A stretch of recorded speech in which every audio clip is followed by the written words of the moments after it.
ಇವಾಗ ರಾಷ್ಟ್ರೀಯ ಲಾಂಛನ ಬಗ್ಗೆ ಪ್ರಜ್ವಲ, ದೀಪಕ ಮತ್ತೆ ಶಂಕರ್ ಹೇಳ್ತಾರೆ, ಕೇಳ್ರಿ ನೀವು. ಗೊತ್ತಾಯ್ತಾ? ಪ್ರಜ್ವಲ್, ನೀನ್ ರಾಷ್ಟ್ರಧ್ವಜದ ಬಗ್ಗೆ ಹೇಳಪ್ಪ. ಇದು ನಮ್ಮ ರಾಷ್ಟ್ರಧ್ವಜ ಮೂರು ಬಣ್ಣದಿಂದ ಕೂಡಿದೆ. ಕೇಸರಿ, ಬಿಳಿ, ಹಸಿರು.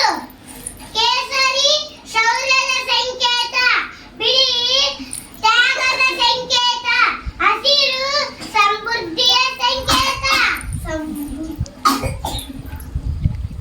ಇದನ್ನು ಯಾರು ವಿನ್ಯಾಸಗೊಳಿಸ್ಯಾರ? ಪಿಂಗಳಿ ವೆಂಕಯ್ಯನವರು. ಒಂದ್ಸತಿ ಕ್ಲಾಪ್ಸ್ ಹಾಕ್ರಿ ನೋಡೋಣ.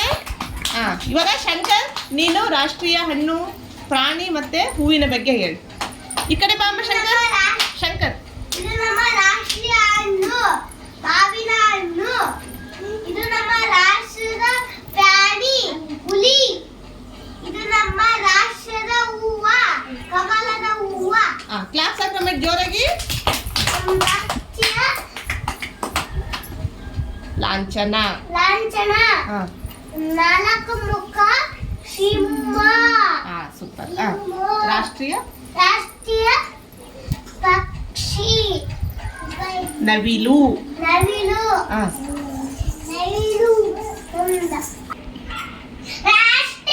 ಪಕ್ಷಿ ನವಿಲು. ರಾಷ್ಟ್ರೀಯ ಆಟ ಹಾಕಿ. ರಾಷ್ಟ್ರೀಯ ಮರ ಆಲದ ಮರ. ರಾಷ್ಟ್ರೀಯ ನದಿ ಗೊತ್ತಾ ನಿಮ್ಗೆ?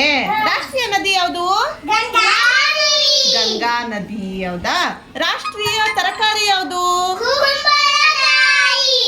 ರಾಷ್ಟ್ರೀಯ ಸಿಹಿ ಖಾದ್ಯ ಯಾವುದು? ಜಿಲೇಬಿ. ಯಾವುದು? ಜಿಲೇಬಿ. ಹೌದಾ? ನಮ್ಮ ರಾಜ್ಯ ಯಾವುದು? ನಮ್ಮ ರಾಜ್ಯದ ರಾಜಧಾನಿ ಯಾವುದು? ಬೆಂಗಳೂರು. ಅದರ ಮೊದಲ ಹೆಸರು ಗೊತ್ತಾ? ಏನದ್ರ ಮೊದಲ ಹೆಸರು? ಬೆಂದ. ಅದನ್ನು ಕಟ್ಟಿದವರು ಯಾರು? ಇವೆಲ್ಲ ನಮ್ಮ ರಾಷ್ಟ್ರದ ಬಗ್ಗೆ ಗೊತ್ತಿರ್ಬೇಕು. ಹೌದಾ? ನಾವು ನಿನ್ನೆ ಜನವರಿ 26 ಮಾಡಿದ್ವಿ ಅಲ್ವಾ? ನಮ್ಮ ಸಂವಿಧಾನವನ್ನ ರಚನೆ ಮಾಡಿದಾರೆ ಯಾರಂದ್ರೆ ಡಾಕ್ಟರ್ BR ಅಂಬೇಡ್ಕರ್ ಅವರು. ಹೌದಾ? 1950ರಾಗ ನಮ್ಮ ಸಂವಿಧಾನ ರಚನೆ ಆಯ್ತು. ಹೌದಾ? ನಾವೆಲ್ಲ ಪ್ರಜಾಪ್ರಭುತ್ವವನ್ನ ನಾವು ಮಾಡ್ತೀವಿ. ಹೌದಾ? ಪ್ರಜಾಪ್ರಭುತ್ವವನ್ನ ನಾವು ಅಳವಡಿಸ್ಕೊಂಡಿದ್ದೀವಿ. ಹೌದಾ? ನಮ್ಮ ಸಂವಿಧಾನದಲ್ಲಿ. ಈಗ ಭಾಷಣ ಹೇಳ್ಬೋಯ್ತು. ನಾನು ನಿನ್ನೆ ಹೇಳಿದ್ದಲ್ಲ. ಪ್ರಜ್ವಲ ಸಾಲಿಂಗಪುರ ನಕನ ಕೇಂದ್ರದಲ್ಲಿ ಓದುತ್ತಿದ್ದೇನೆ. ಎಲ್ಲರಿಗೂ ಗಣರಾಜ್ಯೋತ್ಸವದ ಶುಭಾಶಯಗಳು. 1950 ಜನವರಿ 26ರಂದು ಸಂವಿಧಾನ ಜಾರಿಗೊಂಡ ದಿನವಾಗಿದೆ. ಈ ದಿನವನ್ನು ಆಚರಣೆ ಮಾಡಿ ಈ ದಿನವನ್ನು ಭಾಷಣ ಮಾಡಿ ಆಚರಣೆ ಮಾಡಿ ಬಿಡುವುದಲ್ಲ, ಪ್ರತಿಯೊಬ್ಬರಲ್ಲಿ ರಾಷ್ಟ್ರ ಪ್ರೇಮ, ರಾಷ್ಟ್ರ ಭಕ್ತಿ ಬೆಳೆಸಿಕೊಂಡು ಮೌಲ್ಯಯುತ ಶಿಕ್ಷಣ ಪಡೆಯುವುದು. ಪ್ರಾಮಾಣಿಕವಾಗಿ ಕಾಯಕವನ್ನು ಮಾಡುತ್ತೇನೆ. ಈ ದಿನವನ್ನು ಕಾಯಕವನ್ನು ಮಾಡುತ್ತೇನೆ ಎಂದು ಹೆಮ್ಮೆಯಿಂದ ಹೇಳುತ್ತೇನೆ.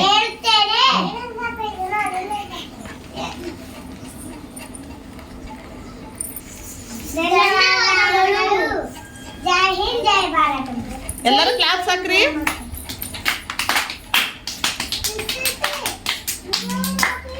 ಎಲ್ಲರೂ ಕ್ಲಾಪ್ಸ್ ಹಾಕ್ರಿ. ರಿತಿಕ್ಷಾ, ಕ್ಲಾಪ್ಸ್ ಹಾಕ್ರಿ ಎಲ್ಲರೂ.